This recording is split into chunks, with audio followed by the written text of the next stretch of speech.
Olá, meus amigos, sejam muito bem-vindos ao canal A Resposta Está na Estrela.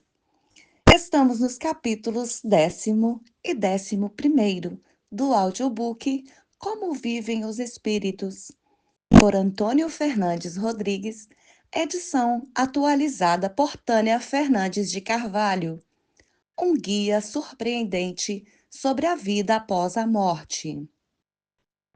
Capítulo 10. A hierarquia entre os espíritos. Entre os povos primitivos, como entre os animais, a chefia é conquistada pela força. Quem for mais forte fisicamente assumirá a liderança de um grupo ou de uma tribo.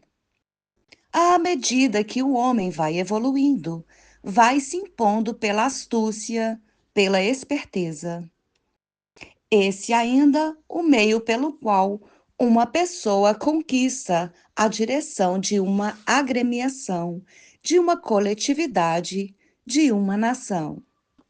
Ser astuto nem sempre significa ser mais inteligente ou mais indicado para dirigir o destino de qualquer associação ou país.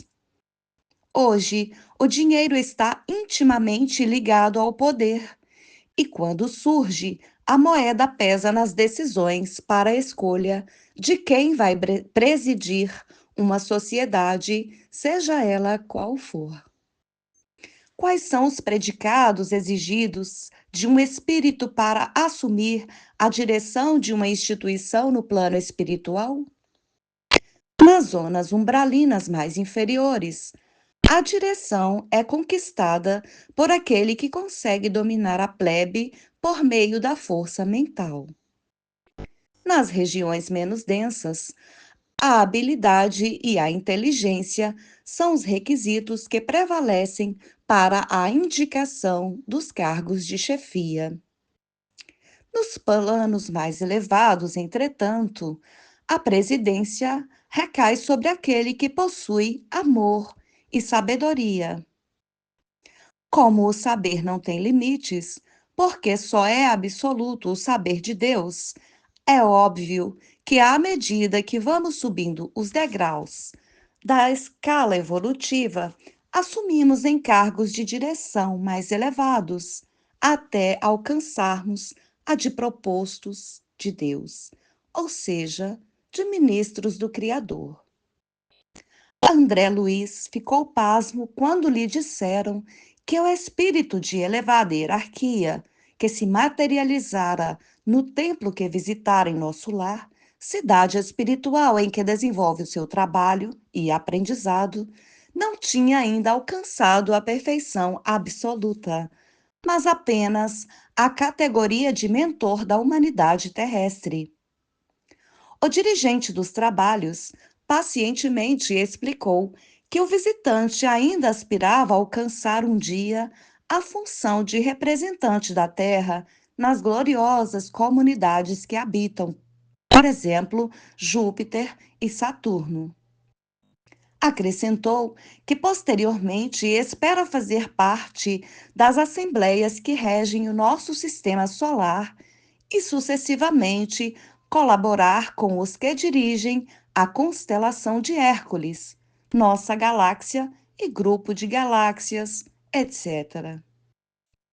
Em se tratando do planeta Terra, que é um dos mais inferiores, ainda não podemos compreender as funções elevadíssimas dos espíritos puros na direção dos destinos das nações e do próprio planeta. Mas sabemos que eles estão no leme deste barco que percorre o imenso oceano do infinito. Mesmo nos momentos cruciais, como o que estamos passando, não devemos nos perturbar com o aparente caos em que estamos mergulhados. Confiemos em nossos protetores, porque depois desta noite trevosa brilhará a aurora de paz e progresso espiritual. Persistamos no bem e aguardemos pacientemente e com resignação, pois somos responsáveis por este estado de coisas. Em nosso lar, existem um governador e diversos ministros. Cada ministério conta com inúmeros trabalhadores, desde os ministros, em número de 12, até o mais humilde servidor. Vemos, portanto, que no plano espiritual, cada criatura será elevada ao cargo para o qual suas aptidões lhe derem condições. Nesses planos, não existem apadrinhamentos ou quaisquer facilidades por pertencer à família influente. Somos a capacidade e a moral é que prevalece para a pessoa assuma a chefia de qualquer departamento ou cargo de maior responsabilidade.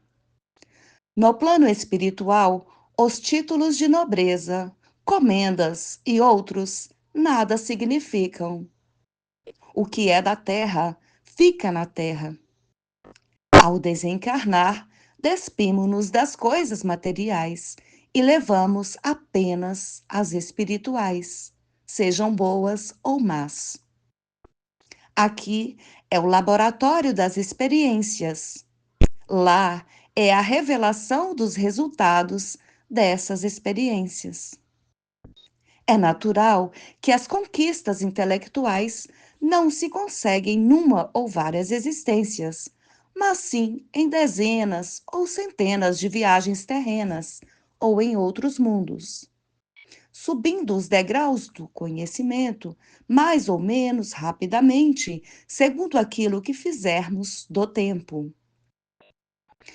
E os cargos de direção nas esferas espirituais, com exceção das esferas umbralinas mais densas, são atribuídos aos mais sábios e bons, por conquista natural.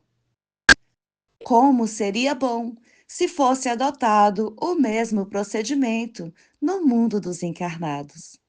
Todavia, devemos compreender que estamos num purgatório em que o homem é educado pelo próprio homem, conforme determinam as leis divinas. Capítulo 11. A infância no plano espiritual. Para os homens da Terra, propriamente considerados, este plano é quase infernal. Se a compaixão humana separa as crianças dos criminosos definidos, que dizer do carinho com que a compaixão celestial vela pelos infantes? Uma frase de André Luiz. Como vimos na epígrafe, nas regiões umbralinas mais densas não existem crianças, porque não seria admissível que elas, não estando ainda desenvolvidas física e psiquicamente, fossem conviver com essa turba de desalmados e desprovidos de moralidade, não tendo condições de se defender desse meio agressivo, onde impera a lei do mais forte e não a da justiça. Se aqui na Terra as crianças são protegidas por leis especiais, por que Deus não iria protegê-las nos planos espirituais, alojando-as em ambientes adequados? Devemos nos lembrar de que o desencarne não modifica as pessoas. Elas continuarão sendo as mesmas, inclusive no que se refere ao desenvolvimento do corpo físico, embora exista a natural evolução, mas paulatina. No plano espiritual, portanto, as crianças são internadas em educandários após passarem pelas enfermarias para a necessária recuperação dos traumas causados pelo desencarne. No livro A Vida Além do Véu, o autor espiritual afirma que as pessoas, ao desencarnar jovens, sofrem um processo de desenvolvimento físico e, quando idosos, de rejuvenescimento. Essa afirmação é confirmada por André Luiz no livro E a Vida Continua. Há, todavia, pessoas que preferem continuar como velhos, mas sem as deficiências que a velhice impõe aos encarnados. André Luiz nos ensina que o crescimento mental das crianças desencarnadas é mais ou menos longo, como aqui na Terra. Há crianças, entretanto, que demonstram uma vivacidade invulgar. São as exceções à regra. Como dissemos anteriormente, as crianças são encaminhadas aos educandários, onde não só se desenvolvem intelectual, como também fisicamente, porque o processo de crescimento em todos os planos se dá da mesma maneira, com pequenas variações. No livro Voltei, o irmão Jacob descreve uma cena de grande beleza quando uma linda criança recepciona, em nome das demais companheiras, uma professora recém-desencarnada. Essa criança comunica-lhe que outra escola, muito mais linda, a espera num parque celestial. Quando a pessoa desempenha amorosamente a sua profissão, continua a exercê-la no plano espiritual, como vimos nesse capítulo.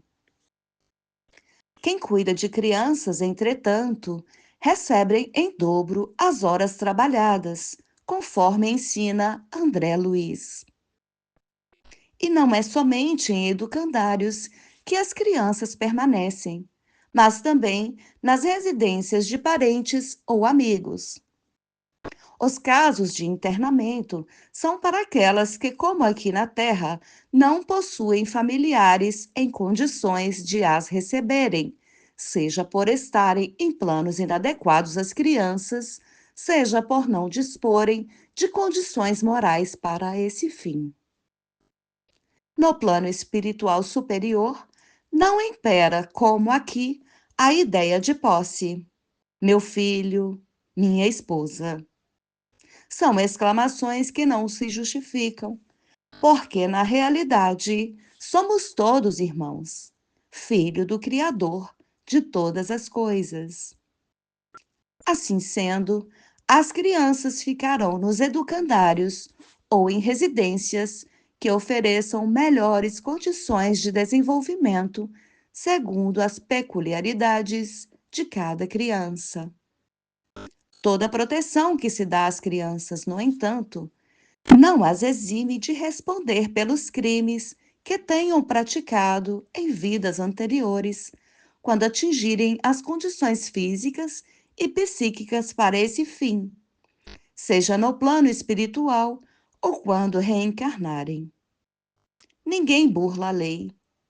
O que se planta, se colhe, mais cedo ou mais tarde, mas sempre no tempo certo. É o que nos ensina a doutrina espírita. Assim, encerramos os capítulos 10º e 11º, e para a próxima semana estaremos postando os capítulos 12º e 13º. Espíritos brincalhões e mentores espirituais. Um bom dia, uma boa tarde ou uma boa noite aos ouvintes desta obra. Que Jesus abençoe a todos nós.